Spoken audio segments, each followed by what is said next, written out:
Welcome to E4 Electric, your number one source for what's happening now in the world of electric cars. Today we're going to talk about the beginning of the end of the gas cars, hopefully in the United States. I know we've already talked about what's happening in Europe and China about possibly banning the gas cars, but now it's coming to the United States. Let's talk about that. There are a couple of other exciting news from a layout show from around the world, but before that, if this is your first time here, guys, welcome to the channel. If you're interested in staying up to date with everything that's going on in the world of electric cars, you definitely came to the right place. Please go ahead and click on the subscribe button and the bell notification icon so you don't miss anything moving forward, but most importantly, become a part of our community. Okay, let's talk about the state of California. Apparently here we are now considering, and it looks like this bill is going to be introduced next month when the state assembly is back in session by Phil Tang, who is an assembly member, to ban the sales of gas cars in California by 2040. Now, this is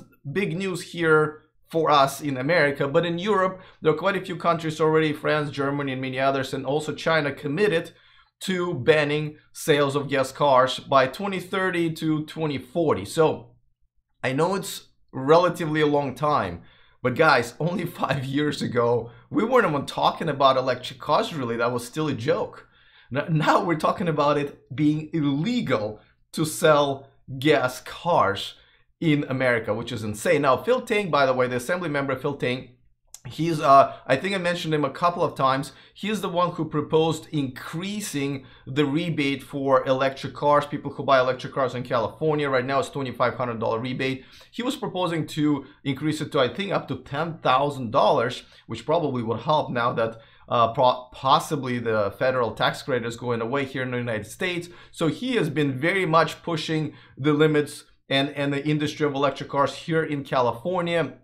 So kudos to him. We'll see what happens, but our governor is also willing to sign this legislation. As you know, in California, it is very liberal, very democratic legislative and actually all branches really. So that is really good news. But guys, this is insane. This is insane that we're talking about banning the banning the gas cars in the world really. I mean, it's definitely something that's that really kind of blows my mind. So let's move on to another news. I wasn't really sure if I should put this as the main news or the California and the gas car ban as main news, but this is just as exciting. So you guys, as you know, Jaguar is going to start selling for real at the end of the next year, so about less than a year from now, the Jaguar I-Pace, which is all-electric SUV. And as you can see it here, this is the way it looks, and it looked at the LA Auto Show that's going on right now. Apparently they have over 200 prototypes all over the world that they're testing, which is actually obviously a good idea because they said they're testing it, I believe, in Dubai for high temperatures. They're testing in some very cold places in the world because, you know, the battery reacts differently. They're testing their active cooling system, and they're testing their range. They're saying this car is going to go about 220 miles on one charge, which is what they've been claiming all along. This is what this car looks like without the camouflage. So we know it's going to look pretty good. And I have to say, I've been excited because this is one of the first cars coming out on the market, if not the first car coming out on the market besides Tesla, that's actually looks pretty good. It's a traditional brand with the new technologies built from ground up. So, and they're actually doing it. Now I have to say their charging is still going to be not as fast. They don't really have a good plan for either charging network or even charging technology. So that's actually not as good of news. But with this range, this is definitely an interesting car to consider. And I gotta tell you, I am considering this car because, you know, we have two Model S's right now. So if we ever have to take a trip, that's the car that we would take. Though I already admitted to you guys a few times that because of the superchargers being kind of overloaded, well, not lately, but you know, earlier this year that I had to rent a gas car so I don't spend an hour and a half at the one supercharger. But now I'm probably going to be back to traveling in my Model S when I do have to take a trip. But our second car, especially the one that my girlfriend drives, maybe can be Jaguar I-Pace, and they're saying that they're going to price it pretty competitively. So that's something that I'm not actually I'm really excited about it. So They're still at a LA Auto Show. If you're there, definitely come and check it out. So that's exciting news. I can't wait to see it in person. Hopefully they're going to be at CES, but we'll see.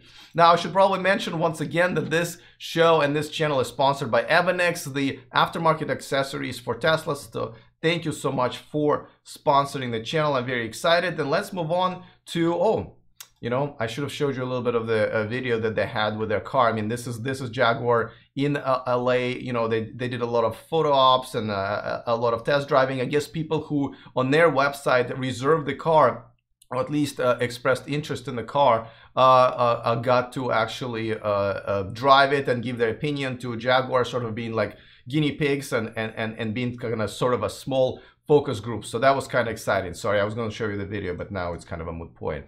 All right, and you guys, I haven't worn this t-shirt for no reason. Yes, there's a victory this week for Tesla in Missouri, where, you know, the car dealer association, I think local Ford dealership, and I think another entity that actually tried to ban Tesla. And I know they're still fighting battles, I believe, in Michigan and South Carolina. This is one of the last states where, you know, they were still in battle. Now, originally they were banned, the sales of Tesla sales were banned. Then immediately there was an injunction, and a higher court actually allowed them to sell them again until this decision, and this is finally the decision came up today, that they are now allowed to sell the car once again, kind of making it permanent. I mean, of course, the dealer association is still trying to figure out how they can, you know, go around it, appeal somewhere, or maybe create some other hurdle for Tesla. But it looks like it's another big victory for Tesla. Now, I have to say, obviously, I'm not a lawyer, so if any of you guys are, let me know. I don't quite understand the actually legal argument on either side. On one side, I understand they're saying, you know, there's a law that you can't sell directly to consumers. So I don't really know what argument Tesla is making successfully so that they actually can, even with those laws in place. So I wonder if this is something that's basically striking down the existing law by the court system, or this is something that there's a loophole, or maybe Tesla just doesn't qualify to meet the requirements of that law, so therefore they are allowed to sell. Well, either way, that is something that that's good news for Tesla. So another victory for them. All right, let's move on to my favorite part of the show, which is a comment of the day. Today, it's not the nicest of the comments. This is actually someone who was talking about the Tesla Semi, and we haven't talked about it in a while, huh? Now, Awesome Sauce 100 is the username.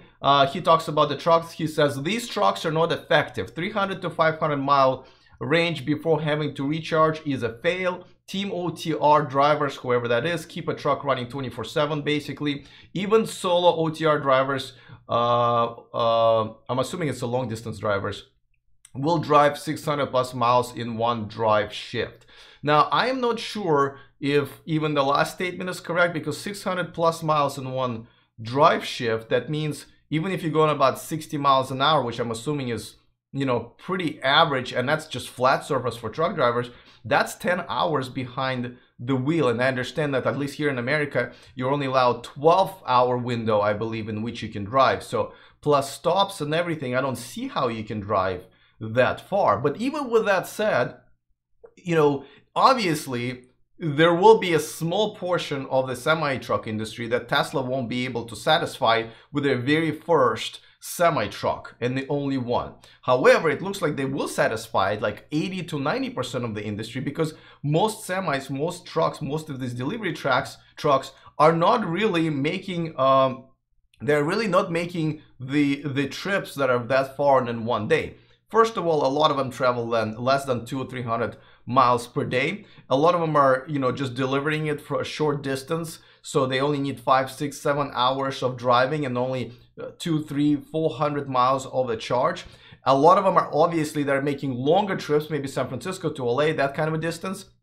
They still have to take breaks. They still have to eat. They still have to pee, for crying out loud. So those breaks where they need to charge will be sort of not wasted time. And don't forget, I'm assuming those mega chargers are also going to be at the distribution center. So while the truck is being loaded, that truck is going to be charged. So by the time the truck is done being loaded, the charge is done, so you're really not wasting any time at all. So with all due respect, I understand what this guy is saying, that, you know, yeah, for trucks that are driving days after days after days and a lot of, you know, hours per day, that might be a stretch. But at the same time, no one drives that much unless they're breaking the law. And at the same time, most of the trucks do not drive on that long of a distance. Now, I know we went over this a few times, but, you know, but I also understand that this is a new technology in an old school industry, and not everyone's going to be behind it. And it's just, you kind of have to win it one truck driver, one truck company at a time. Bromance in the chat room says, so many conflicting truckers about the semi. Well, you know, just the fact that they're conflicting, that you're meaning like they're both sides, is already good. It would be much worse if all of them were against it, right? I think a lot of them are love it. I think a lot of them are at least on the fence, saying, okay, you know, I see what you're doing. I'm still on here. I'm going to see what happens, but I'm keeping my eye on it. So I think, you know, Tesla doesn't need to sell 1 million of those trucks right away, right?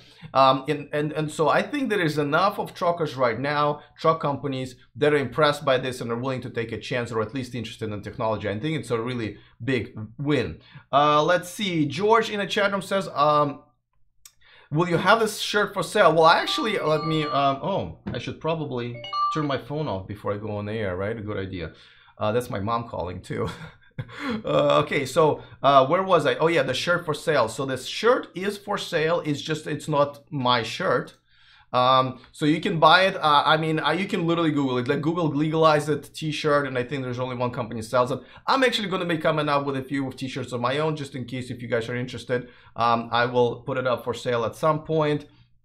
Helmuth in the chat room says, I don't think Tesla can deliver the trucks to 5% of the industry soon. I think it's no-brainer for the next years anyway. Yeah, I mean, that's, you know, Tesla can just sell it to the part of the industry that's interested, and part of the industry that can really make a good use of it and save a lot of money on it. So absolutely correct. So lots of news going on, guys. I'm expecting there will be more and more news coming up. From the LA Auto Show. Obviously, that's something that's been happening here. So there will be, I'm kind of holding on to a few news as well, because they're not like urgent, but there's a lot of interesting things going on. So yeah, this has been another interesting week. I'm going to be going back here, of course, once again at 11 o'clock Pacific time. Don't forget, the Patreon link is in the description of this video. Other than that, see you guys next time, and remember to stay charged.